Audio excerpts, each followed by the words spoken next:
Welcome to my class again. This lesson is going to be about illustrations. Let's start defining what illustration is. Illustrations, folk tales, fairy tales, and most children's books are illustrated in some way.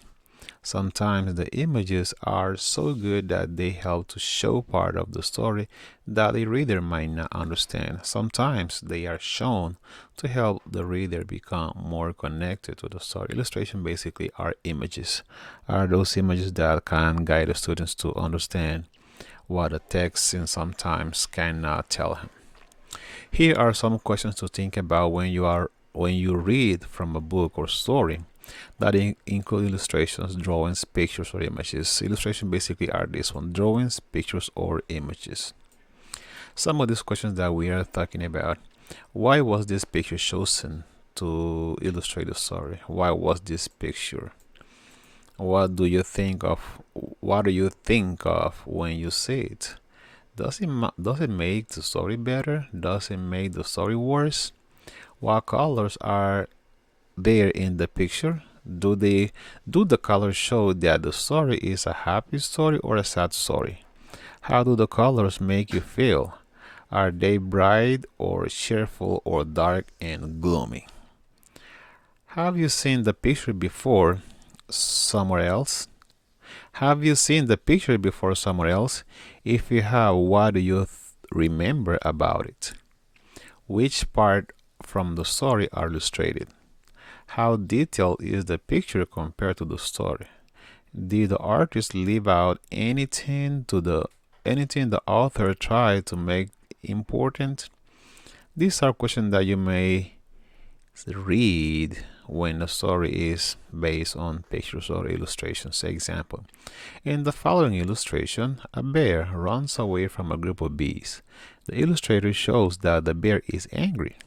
The bear's eyebrows point down, and the mouth is turned down like a frown. An illustration helps the reader picture what happened in the story. You can see them here. You can see the bees attacking him. So these are illustrations. Now let's go back to the next part of the lesson. Mood. The author will create a certain mood to help the reader feel an emotion when reading. The author uses details that help to set the mood. That helps set the mood. When you read a story, you may notice you start to feel a certain way. You may feel the same way the characters feel. An author can make a story seem scary, dark, scary, happy, angry, and sad. Scary how? Dark nights, stormy skies. Happy, bright flowers, clear skies. Angry, throwing things, frowning. Sad, crying, or rainy days. An author may also use an illustration to show a character's mood. Look at the illustration carefully. What do you think the character's mood is based on the illustration? You can see the character here, and you can see around that is showing a character that is happy. The picture shows a girl holding an umbrella while it is raining. The girl is laughing. So, if an author were to write a story based on this illustration, the mood of the story would be happy and joyful. A story can have more than one mood. For example, the girl in the picture would not have been happy if her mother had told her to stay indoors.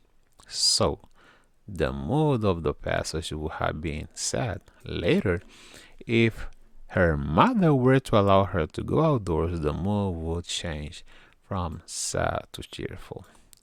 Therefore, illustrations play an important role, helping the reader understand the mood in a story. Now, let's read some questions about mood and about illustrations. Illustration in literature. You can see the picture here. What is this picture telling you? How organized or disorganized this room is. You look at it and then you take your own decision about it. When Tom's mom came home from work, she could hardly believe her eyes. Tom, she said, "What's going on here? I thought I told you to." "Hi, Mom," answered Tom. "Don't you think it looks cleaner?" "I do." "It looks cleaner?" "I do." Based on the passage and an illustration, the reader can tell that Tom just got home from school, loves to play with his dog, has not done his homework, is a very messy person. So I think I will stay with the last one. He's a very messy person. Now we have this next story. We can see these kids here. Some in bed, some on the floor. Some are eating inside, some are doing something else on the bed. The sleepover. Bella closed her book and smiled happily. She had finally finished her homework and could enjoy the rest of the evening and the weekend without worrying. Bella, come join Dad and me in the living room. Bella's mom called out from downstairs. Bella skipped downstairs and found her parents all dressed up. Where are you off to? Bella asked curiously. Dad and I are going for a movie and we have called Emily to babysit, but we want to know what you feel like doing this. What do you feel like doing this evening? Mom asked. Bella thought for a minute and then her face lit up with a smile. Can I have a sleepover? Yes. Can I have a sleepover? Yes, Miranda and Holly would surely love to come over, said Bella. Yes, of course, Dad said just as the doorbell rang. So he left. Oh, somebody's coming. Emily came in, and a few minutes later, Bella's mom and Dad kissed her goodbye and left for the evening. Emily noticed Bella calling her friends to come over and asked her what her plans was. I am having a sleepover, Bella said with excitement. Seems like you have planned a pretty fun night for yourself, Emily said as she smiled at Bella's excitement. Yes, I have, Bella said, beaming with joy. Emily helped Bella make some popcorn and fresh juice for the sleepover. Soon, the doorbell rang and Jessie, Miranda, and Holly came in. Based on the story and the illustration, the reader can tell that Bella has many pet animals. We don't see anything there. Bella is a neat and tidy person, or tidy person. Well, looks like.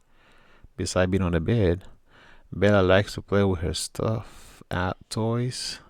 Well, got somebody playing with one. She got a pet on the bed to a cat. Bella enjoys spending time with friends, so I will stay with Bella enjoys spending time with friends. Let's read this last story about illustrations and mood. And look at the mood here. It's colorful. So then it might be a happy moment. So it's about happiness because everything is colorful and bright. And compared to this one, it's like cloudy, gloomy, or dull. And if we go back here, this is colorful, but it's messy. Okay, now let's go back to the story. The Tale of Mrs. Tiggy Winkle by Beatrix Potter. Once upon a time, there was a little girl called Lucy, who lived at a farm called Little Town. She was a good girl. She was a good little girl, only she was always losing her pocket handkerchief. One day, little Lucy came into the farmyard, crying, "I lost my pocket handkerchief." Have you seen it? Tabby kidding? Yeah, I can't kidding about that. It's a fiction story. Cats cannot talk, but in this story is making us think that a cat can speak. What does the illustration tell you about the setting? There are many trees around Lucy's house. Well, maybe there are some chickens and kidding on Lucy's farm. Well, we can see here. Lucy's white handkerchief is on the ground. Lucy's farmhouse is freshly painted. Now let's go back to that. What does the illustration tell you about the setting? It's talking about the setting, so we can say that there are some chickens and kittens on Lucy's farm. We can say that right here. We can stay with that one. Okay, thank you very much. I hope you enjoyed the story. So about setting, and also remember that illustration are images that help the reader to understand what the story is about. And the mood is telling us based on the color we see in the story.